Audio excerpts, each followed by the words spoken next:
Olá para você que acompanha a programação da TV Câmara e também da Rádio Câmara. Obrigado pela sua audiência, sua companhia mais uma vez. Estamos começando mais um programa Espaço Aberto e hoje vamos falar sobre internet e saúde mental dos adolescentes. E para isso, estamos recebendo em formato virtual a doutora Maria Fernanda Barbosa Cid. Ela é doutora em Educação Especial pela Universidade Federal de São Carlos, também professora do Departamento de Terapia Ocupacional da UFSCar e desenvolve atividades de ensino, pesquisa e extensão no campo da saúde mental de crianças e adolescentes. Doutora Maria Fernanda, obrigado por ter aceitado o convite e estar aqui com a gente.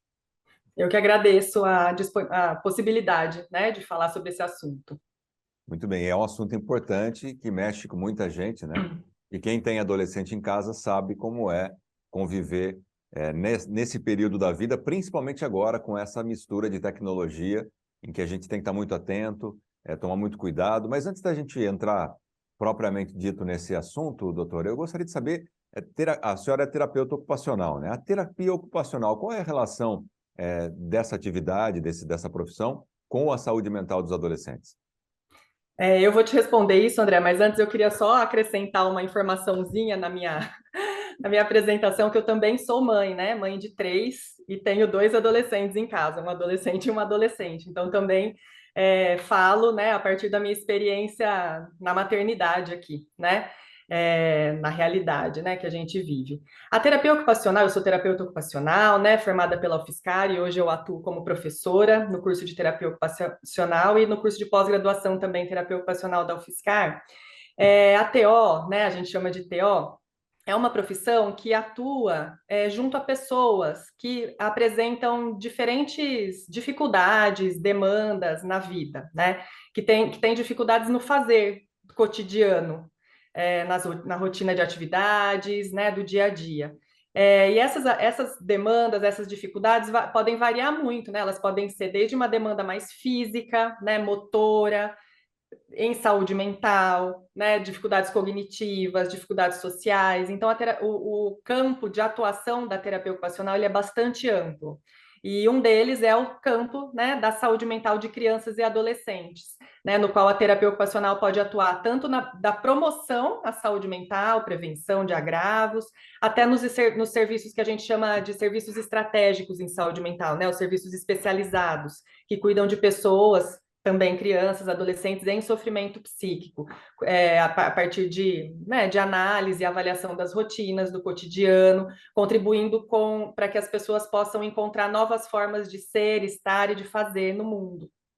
Mais ou menos isso. Muito bem, obrigado pela resposta, doutora. Agora, com relação à saúde mental dos adolescentes, né, principalmente dos adolescentes, eu até acho que isso não é só da exclusividade dos adolescentes, mas vamos tratar disso hoje.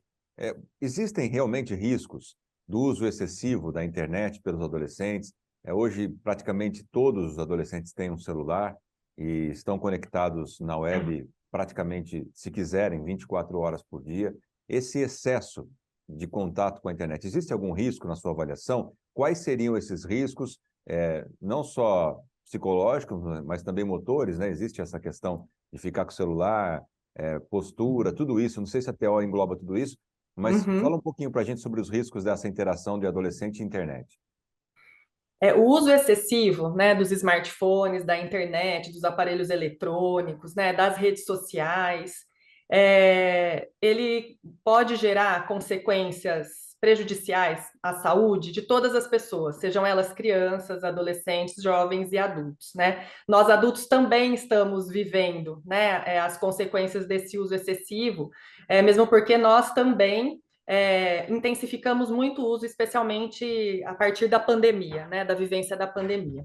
Quando a gente pensa nos adolescentes, eles são uma geração que nasceram já com essa realidade, o que difere um pouco da nossa realidade.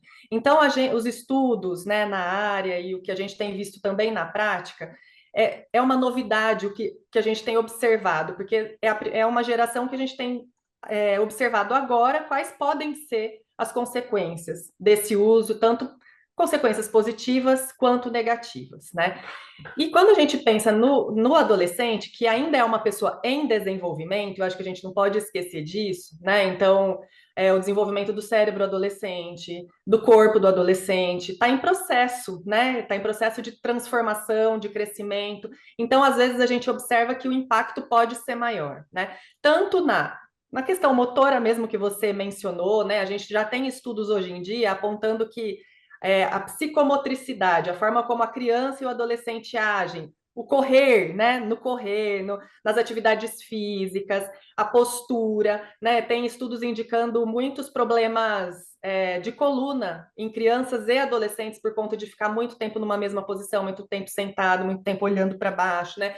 Questões na cervical. Então, a gente tem observado já nos estudos consequências negativas, mas especialmente no campo físico, né, na postura física e motora, mas especialmente no campo da saúde mental, né? Por quê? Porque o uso excessivo, né, o excesso de estímulos que a interação com o aparelho celular gera, ele tem prejudicado o sono, né?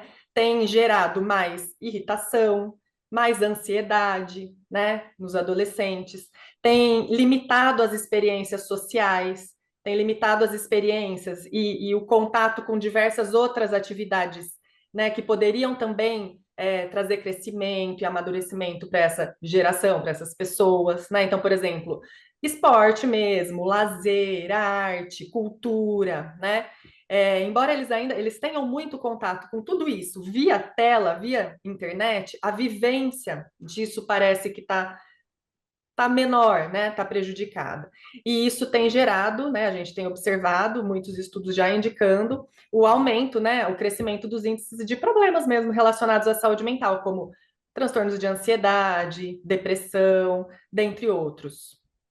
A senhora falou na sua resposta, é a questão da pandemia, que nesses 2 anos e meio que a gente viveu essa fase mais complicada da humanidade, né, recente, Uhum, muitas pessoas acabaram tendo um contato muito mais ativo com a rede social, porque era o que tinha, não dava para sair de casa. É uhum. claro que o adulto, depois ele voltou para a sua atividade laboral, para o seu trabalho, para a sua rotina, e o adolescente, ele parece que permaneceu ainda ali, né? Ele descobriu as redes sociais, eu digo no modo geral, e de lá parece que não saiu. Qual é essa interação, né? Os problemas da rede social, porque a internet, ela não é de todo mal, né? Temos aí educação que pode ser usada, informação, muita coisa para ser extraído legal, mas também tem o lado ruim. Na sua visão, as redes sociais e o uso excessivo seria uma dessa parte negativa da internet, doutor? Sim, né? Pensando, acho que é que a internet ela engloba muita coisa. Eu acho muito bom você colocar, André, sobre os benefícios que a gente tem, né? Com o acesso, né? Hoje a gente tem muito mais acesso a informações, né? Na pandemia foi muito positivo, inclusive para os adolescentes, a possibilidade de interagir com amigos, amigas, colegas, né? Outras pessoas por meio da internet. Foi o que segurou. Eu tenho ouvido, né, relatos de adolescentes dizendo que durante a pandemia não se sentiu sozinho porque tinha rede social e aí conseguia interagir, conseguia jogar, conseguia brincar com os colegas, com os amigos e essa interação não se desfez, né? Então acho que isso é bem e para a adolescência, né? Se a gente for pensar que uma das principais características, né, do adolescente é poder se unir, se sentir pertencente a grupos da mesma idade, começar a se distanciar um pouquinho mais da família, a internet facilitou esse processo, né, da interação. Porém, o que a gente observa, né, é que hoje em dia a internet, as redes, é o canal de não só de interação, mas de tudo, assim, né? Então, se um adolescente sente alguma coisa esquisita, ou ele percebe que ele não está se sentindo muito bem, começa a se sentir muito ansioso, ele vai buscar na internet informação sobre aquilo. Se um adolescente está com dificuldade de, por exemplo, iniciar uma conversa, né, com alguém que ele está interessado, né, para iniciar um relacionamento afetivo, ele busca na internet como ele inicia essa conversa. Então, a internet, a rede social, passou a ser como que eu posso dizer assim, um lugar de apoio emocional, relacional, né?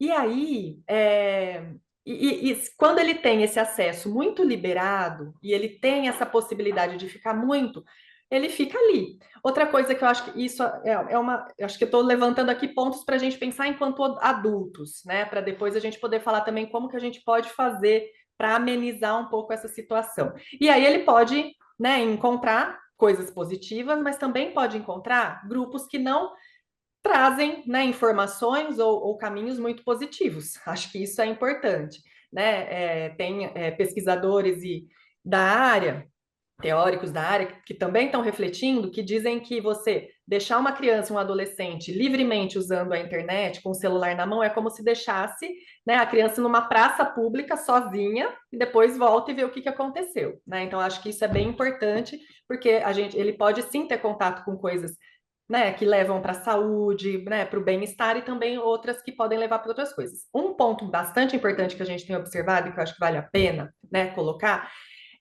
que o uso, assim, os padrões de beleza, né, que são muito apresentados para os adolescentes, para as adolescentes, especialmente para as adolescentes, né, a gente tem observado um sofrimento muito grande das meninas adolescentes se deparando com padrões, com formas de ser, né, com a questão do rosto, do corpo, né, e que assim, um padrão muitas vezes inalcançável, inatingível, e que tem gerado também problemas graves de autoestima, de autoimagem. Lembrando que a adolescência é um momento de se identificar, né? Da gente construir a nossa identidade, quem é a gente no mundo. E aí, se eu fico me deparando o tempo inteiro, né, com padrões de beleza, né, ou com padrões de ser, de vida, né, que para mim é muito difícil de alcançar, eu fico me comparando o tempo inteiro, isso me autodepreciando frente ao que eu vejo. Então, acho que são questões para a gente pensar, assim, né? De várias naturezas e de muita complexidade. Não, sem dúvida. Essa questão do mundo irreal que a internet mostra, eu acho que ela é fundamental. Para os adultos, a gente já vê muito adulto sendo pego de surpresa por isso aí, né? Ah, eu achava que era isso, depois não é, eu não consigo atingir, e acaba o adulto sofrendo. Imagine um adolescente que, como a doutora falou, está em formação, está formando o caráter, está formando a identidade. Agora, Sim. essa falta de relação afetiva real, né? Que aí você vai estar do lado do seu amigo, do seu colega e vendo realmente o que ele é, a vida como é, não as fotos cheias de filtro, cheias de montagem, dizendo o que não é verdade, né? Agora, de que forma os pais, os responsáveis pelos adolescentes, podem observar essa falta de interatividade, a falta afetividade real e conduzir o adolescente de volta para esse caminho? Há alguma forma, doutora, na sua visão? Eu acho que há, né? Eu sempre acho que a gente. Eu fico pensando, sabe, André, assim, que quando a gente observa manifestações, né, uma problemática, né, que está sendo manifestada por crianças e adolescentes, e a gente começa a ficar preocupado, né, com isso, a gente, do nosso lugar de adulto, né? Eu acho que a gente tem mais é que ficar mesmo, porque eu sempre acho que o que os adolescentes, por exemplo, crianças e adolescentes têm vivido e expressado diz respeito a nós, adultos, né? Que somos sociedade responsável, né? Pelas infâncias e adolescências da nossa, né, do nosso contexto, né, social. E eu acho que eles nos desafiam a pensar estratégias, né? Que mundo é esse que temos nós, adultos, apresentado às crianças e os adolescentes, né? Um mundo de muita correria, né? Um mundo onde a gente tem trabalhado muito. A própria ascensão aí das redes, da tecnologia, tem nos deixado adultos, pais, mães, responsáveis, professores, também muito acelerados, também com o celular o tempo todo, também respondendo mensagens de trabalho o tempo todo, né? Então, e aí, assim, eles também, né? Eles na atividade deles, no cotidiano deles, muitas vezes, enquanto os pais trabalham ou estão fazendo 1 milhão de atividades que fazem, eles também estão ali se relacionando, né, com o seu próprio aparelho, com o seu próprio celular. E aí eu digo isso porque eu acho que é um desafio para nós, pais responsáveis, professores que lidam com adolescentes. Por quê? A gente, quando você diz, né, dessa falta de interação afetiva e relacional concreta, que a gente possa começar a incluir nas nossas rotinas e nos nossos cotidianos momentos na família mesmo, ou né, nos espaços nos quais a gente está com os adolescentes, momentos de relação concreta, que a gente possa ampliar os espaços de escuta, né? para além do que eles falam, mas também da forma como eles se comportam, né? Como é que está a nossa conexão com as nossas filhas, com os nossos filhos, né? A gente às vezes fala, ó, agora não pode usar o celular, né? Assim, tem meios de colocar limites no tempo, né, do uso do celular. Mas também não adianta a gente colocar o limite do tempo para os nossos filhos e a gente ficar com o celular o tempo todo. Né? Então, quais são os momentos de interação e de afeto que nós em casa temos oferecido para os nossos adolescentes? Acho que isso é um ponto, né?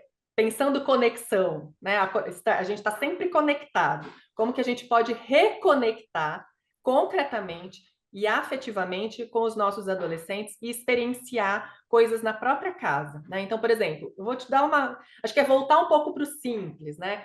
Então, eu vou te dar um exemplo que eu acho que é muito simples, mas eu vou te dizer que tem estudos apontando, né, que isso faz diferença, né? Então, por exemplo, refeições. Às vezes a gente vive numa vida tão corrida que a gente não consegue fazer refeições juntos em casa. Será que a gente conseguiria pelo menos uma por dia fazer junto? Né? Tem estudos apontando que as famílias que conseguem fazer uma refeição por dia com os filhos, sem conexão tecnológica, isso impacta, né? As crianças e os adolescentes têm menos problemas de ansiedade, né? No futuro, assim. Né? Então, acho que isso são coisas importantes. Trazer momentos de conexão em casa, e não é fácil, acho que não vai ser fácil, porque eu acho que implica numa mudança de comportamento geral, não só do adolescente. Outra coisa, né? Estimular atividade física, né? São coisas que eu vou te dizer aqui algumas coisas que alguns estudos já têm apontado que favorecem a saúde mental, né? E favorecem essas práticas que você me perguntou, né? Das relações mais concretas, mais afetivas, mais corporais, assim, e impactam na saúde mental. Atividade física, como que a gente tem feito, incentivado as nossas crianças e adolescentes a práticas de atividades físicas, acho que isso é um ponto importante. Retomar, reconectar também com a natureza, né? Então, atividades na natureza, passeios, né? Que a gente possa provocar, né? Assim, incentivar, tanto em família quanto na escola, acho que são coisas importantes também, né? Porque o ritmo da internet é um ritmo, né? Hoje em dia a gente não consegue nem ouvir áudio, né? De um jeito que não seja corrido, né? Então, o ritmo da internet não é um ritmo natural, né? Para a gente poder, por exemplo, ter uma banana para a gente comer, né? Precisa plantar, a banana cresce. O ritmo natural é um ritmo que é nosso, porque a gente é a natureza também. Reconectar com a natureza, acho que traz um pouco da gente poder respeitar um ritmo que também é nosso, retomar isso que é natural em nós, né? Então, o contato com a natureza, uma vez por semana, 2 vezes por semana, fazer um passeio na pracinha, se for o caso, né?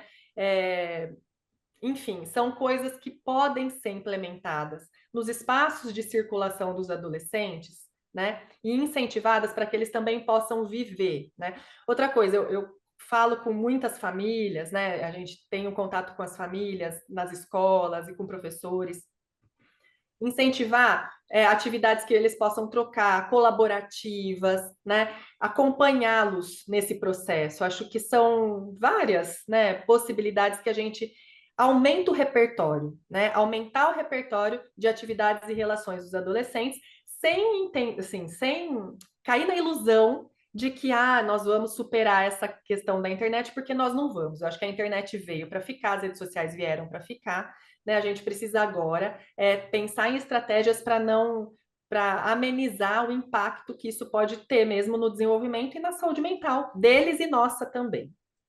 Até porque, como a gente falou, tem um lado bom. A internet tem muita coisa positiva para ser explorada, e aí, além de todos esses exercícios diários e semanais que a doutora nos lembrou, também incentivar a procurar coisa que seja positiva, um estudo, um apoio da escola, acho que é importante. Agora, o que dá para resumir aqui, doutor, é que não existe uma fórmula perfeita para ser seguida, mas que de tudo que a senhora falou, cada um tirar um pouquinho, seja na alimentação, seja nos momentos de lazer, e tentar fazer aí da melhor forma possível essa junção de tecnologia e vida real e saúde dos adolescentes.